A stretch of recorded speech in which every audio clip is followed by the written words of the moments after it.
একটা কথা বলি, আমরা তো তোমাদের জন্য বারবার আসছি এবং প্রশাসক মহোদয় তোমাদের পক্ষে আছে, শ্রমিকদের পক্ষে। উনি বারবার তাদেরকে বোঝানোর অনেক চেষ্টা করছে, কিন্তু কথা শুনে না। আমাদের কথা হয়েছে আমরা আন্দোলনেও যাব, আমরা মামলাও করব,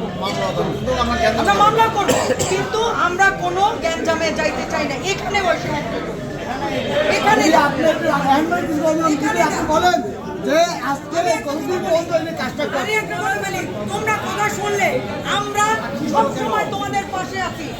অন্তত আমি বলতে পারি আমি তোমাদের পাশে আছি এবং বরিশাও তোমাদের পাশে আছে। কিন্তু এখন যদি তোমরা এখানে কিছু করো তাহলে সেটা পরিষ্কার বুঝে এগুলোর অনেক ফ্যাক্টরি এতদিন চলছে না, এত বড় বড় বীর পুরুষরা আর কি আমাদের পাশে দাঁড়ান। আমরা কি মানা করছি? আমরা কারখানা বন্ধ করতে তো মানা করি না। আমরা একটা প্রোগ্রাম দেওয়া হচ্ছে না, সেই দিন কয়জন লোক আসছিল?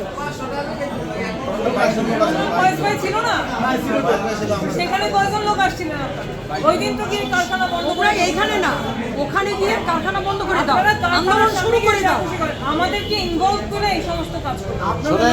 আরে বাবারে আমরা আজকে বাবারে ভালোবাসে থাকে। উনি একজন প্রার্থী, আরে দাঁড়ান, উনি একজন প্রার্থী, সে একজন নেত্রী। আপনারা এখানে বসে কিছু করলে টোটাল আপনাদের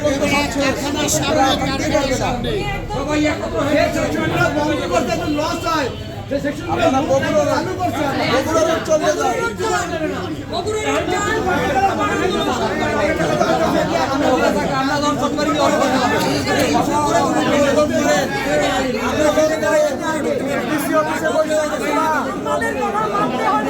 আমরা যেটা বলি, আমি অন্তত বলতেছি আপনারা মামলা করেন এবং নির্বাচন, যেহেতু একটা নির্বাচন আমরা সবাই চাইছি, আমরা চাইতেছি নির্বাচনের পরে একটা আন্দোলনে যাব।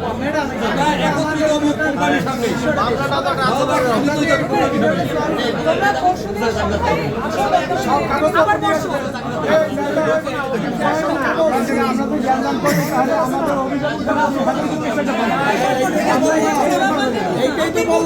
আমরা আপনাদের পাশে পাবো না। আমরা যদি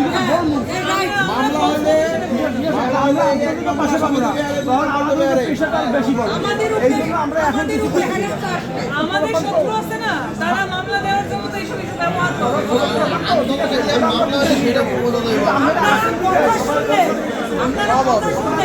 আপনাদের যে দাবি, সেই দাবি আমরা মানাতে বাধ্য করব।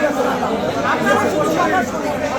আমরা কবে সামনে নির্বাচন, পরে কিন্তু আমাদের নির্বাচন আসবে, আমরা জানি যে আমরা কিন্তু নির্বাচন আছে, মেয়র নির্বাচন আছে, সেটা কিন্তু আমরা জানি। কিন্তু এখন আমরা কিছু করবো, এখন কিছু করলে অসুবিধা দেখছে আমাকে ধরতে কাম করে। এখন ধরেন নাই যে লাইসেন্স দেবে, এইটা করবে, ওইটা করবে, জানে যে ক্ষমতা আইলে তোরা খাইতে আসবে না, এখন খাওয়াটা খাইতে আসবে।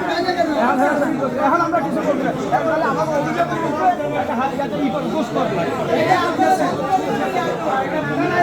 কিছু করা